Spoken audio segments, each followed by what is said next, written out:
কিছুদিন আগে অবধি আমরা বাংলাদেশের যে মর্মান্তিক বা জঘন্য একটা ঘটনা ঘটলো সরকারের বিরুদ্ধে, সেই নিয়ে সোশ্যাল মিডিয়া থেকে সমস্ত খবরের চ্যানেল বা নিউজ চ্যানেল মানে তোলপাড় করে দিচ্ছিল।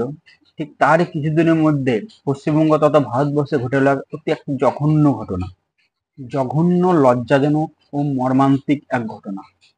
আরজিকর মেডিকেল হাসপাতাল একটা এক বড় নাম, সেই জায়গাতে এই ধরনের একটা ঘটনা, মৌমিতা দেবনাথের উপর যে এক পাশবিক অত্যাচার, এই ঘটনা যে ঘটে গেল, এর প্রতিবাদে আমরা সবাই সরব।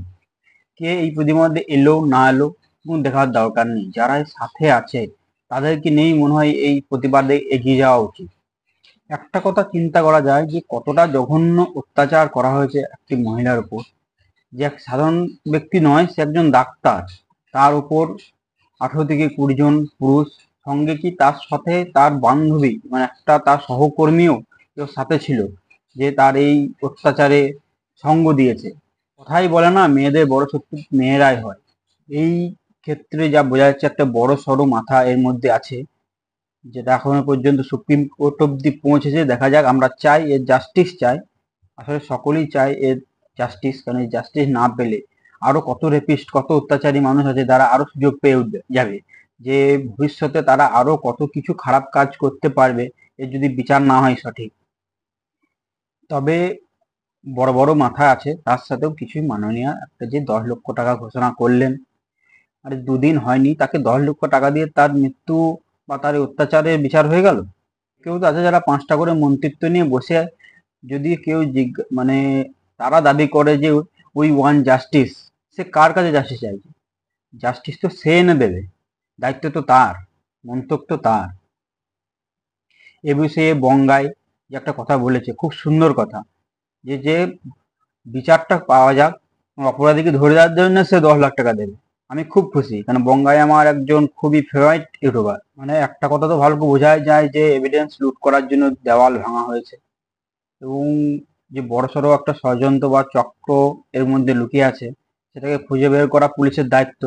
যেমন হেলমেট নেই, কাগজপত্র নেই, যেমন পুলিশ যেমন তাড়াহুড়ো করে ধরে এখন ফাইন করার ধান্দা, কিন্তু যেগুলো মেন জায়গাতে যে কি করা প্রয়োজন হয়তো তারাই এখন ভুলে যাচ্ছে। আজকে এই মর্মান্তিক একটা ঘটনার জন্য মোহনবাগান, ইস্ট বেঙ্গল সব একসাথে লড়ছে, সেই মিছিল করছে তারা, যে মৌন মিছিল হোক, প্রতিবাদ মিছিল, সেখান থেকেও পুলিশ তাদেরকে গ্রেপ্তার করে নিয়ে যাচ্ছে। ভাবা যায় এসব ঘটনা, যেটা এসে আমাদের দেশ বা আমাদের রাজ্য বলে এরকম সম্ভব হচ্ছে। তবে এখনো পর্যন্ত সবার সিদ্ধারা বেঁকে যায়নি।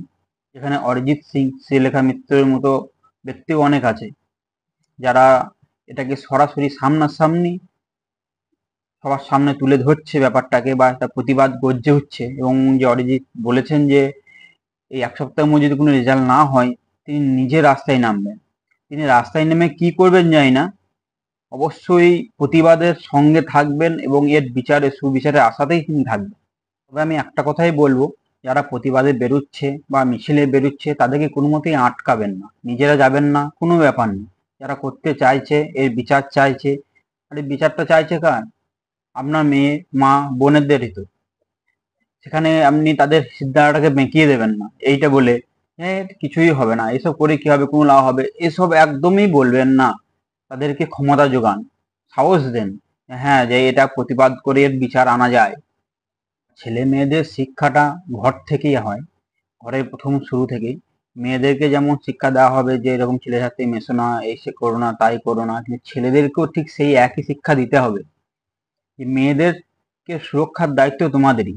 একলা মেয়ে রাস্তায় পেয়ে তাকে নিয়ে অত্যাচার করার থেকে তাকে যে সুরক্ষিতভাবে তার বাড়িতে পৌঁছে দেওয়া, এটা একটা কর্তব্য হচ্ছে তোমার, সেই শিক্ষাটাও বাড়ি থেকে দিতে হবে। বেশি কিছু না বকে আমি একটা কথাই বলবো, অপরাধী, আসল অপরাধীরা ধরা পড়ুক এবং তাদের সঠিক বিচার হোক, এবং খুব জঘন্য এই কাণ্ডের জন্য সব থেকে কঠিনতম শাস্তি তাদের হোক। এই কথাটি বলেই আমি একটাই কথা বলবো, শেষ, উই ওয়ান্ট জাস্টিস।